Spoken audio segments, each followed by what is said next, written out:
ಮಾಡಿದ್ರಿ ಹೌದು, ಇದು ಮೀಡಿಯಾನಲ್ಲಿ ಏನು ಬಂದಿದೆ, ಇಲ್ಲಿ ರಾತ್ರಿ ಡ್ರಗ್ಸ್ ಮತ್ತು ಮೊಬೈಲ್ ಹಾಕಿದ್ದಾರೆ ಅಂತ, ಅದರ ಬಗ್ಗೆನೇ ವಿಚಾರಣೆ ಮಾಡೋಕ್ಕೆ ಇಲ್ಲಿ ಬಂದಿದೆ. ಆ ವಿಡಿಯೋ ಡೇಟ್ ಟೈಮ್ ಏನಿದೆ ಅದು ಇವರಿಗೆ ನಮ್ಮ ಇಂಡಸ್ಟ್ರಿಯಲ್ ಸೆಕ್ಯೂರಿಟಿ ಫೋರ್ಸ್ ಔಟರ್ ವೆರಿಫೈದು ಏನು ವಿಡಿಯೋ ಮೇಂಟೈನ್ ಮಾಡ್ತಾಯಿದ್ರೆ ಅಲ್ಲಿ ನಾವು ಚೆಕ್ ಮಾಡ್ತಾಯಿದ್ದೀವಿ. ಇನ್ನೂ ನಮಗೆ ಅಧಿಕೃತ ಅದರ ಬಗ್ಗೆ ಕಂಪ್ಲೇಂಟ್ ಬಂದಿಲ್ಲ. ಅದು ಬಂದಲೇ ನಾವು ತನಿಖೆ ಮಾಡ್ತೀವಿ. ಬರೋ ದಿನಗಳಲ್ಲಿ ಇಲ್ಲಿ ಹೆಚ್ಚಿನ ಪ್ಯಾಟ್ರೋಲಿಂಗ್ ಮಾಡಿಕೊಂಡು ಈ ಥರ ಘಟನೆ ಆಗಬಾರ್ದು, ಅದು ನಾವು ನೋಡ್ಕೋತೀವಿ. ಸರ್ 3 CC ಕ್ಯಾಮ್ರಾ ವಿಜುವಲ್ ಇದೆ ಸರ್ ಅದರಲ್ಲಿ.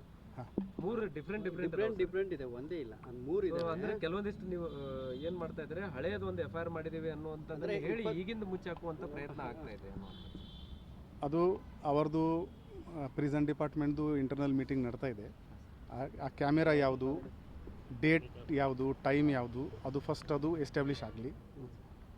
ನಿನ್ನೆ ಇತ್ತು ಅಥವಾ ಮುಂಚೆ ಇತ್ತು ಅದು ಎಸ್ಟಾಬ್ಲಿಷ್ ಆಗಲಿ, ಆಮೇಲೆ ಅವರು ಅದರ ಬಗ್ಗೆ ಹೇಳ್ತಾರೆ. ಸೆಕೆಂಡ್, ಈ ಥರ ಮುಂಚೆ ಕೂಡ ಆಗಿದ್ದಾರೆ, then also it is a cause of concern. ನಾವಿಲ್ಲಿ ಆಲ್ರೆಡಿ ಇಂಡಸ್ಟ್ರಿಯಲ್ ಸೆಕ್ಯೂರಿಟಿ ಫೋರ್ಸ್ದು ಸೆಕ್ಯೂರಿಟಿ ಇದೆ. ನಮ್ಮದು ರೂರಲ್ ಲಿಮಿಟ್ದು ಪ್ಯಾಟ್ರೋಲಿಂಗ್ ವಗೇರೆ ಏನಿದೆ ಅಲ್ಲಿ ನಾವು ಹೆಚ್ಚಿನ ಮಾಡ್ತೀವಿ. ನಿನ್ನೆ 4 ಮೊಬೈಲ್ ಏನೋ ಸಿಕ್ಕಿದಾವ ಅನ್ನುವಂಥ, ಅದು FIR ಆಲ್ರೆಡಿ ಆಗೋಗಿದೆ. ಸಿಕ್ಕಿದಾವ ಸರ್ 4 ಮೊಬೈಲ್ ಒಳಗಡೆ ಜೈಲಲ್ಲಿ ಏನಾದ್ರು? ಇದು ಘಟನೆ ಬಗ್ಗೆ ಇಲ್ಲ, ಅದು ಹಳೆ ಕೇಸ್. ಅದೇ ಒಟ್ಟಿನಲ್ಲಿ 4 ಮೊಬೈಲ್ ಸಿಕ್ಕಿದಾವೆ ಅನ್ನುವಂಥದ್ದು. ಅದು ಅವರಿಂದ ನನಗೆ ಆಫೀಷಿಯಲಿ ಬರಬೇಕು.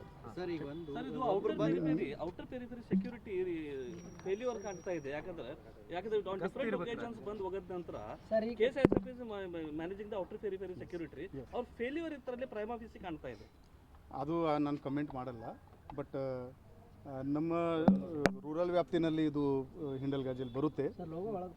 ನಮ್ಮದು ನಮ್ಮ ಸೈಡಿಂದ ಏನು ಪ್ರೊಟೆಕ್ಷನ್ ಕೊಡೋಕ್ಕೆ ಸಾಧ್ಯ ಇದೆ ಅದು ನಾವು ಕೊಡ್ತೀವಿ. ADGP ಅವರು ಏನಾದರೂ ರಿಪೋರ್ಟ್ ಆಫೀಷಿಯಲಿ ನನಗೇನು ಕಮ್ಯುನಿಕೇಷನ್ ಇಲ್ಲ. Thank you.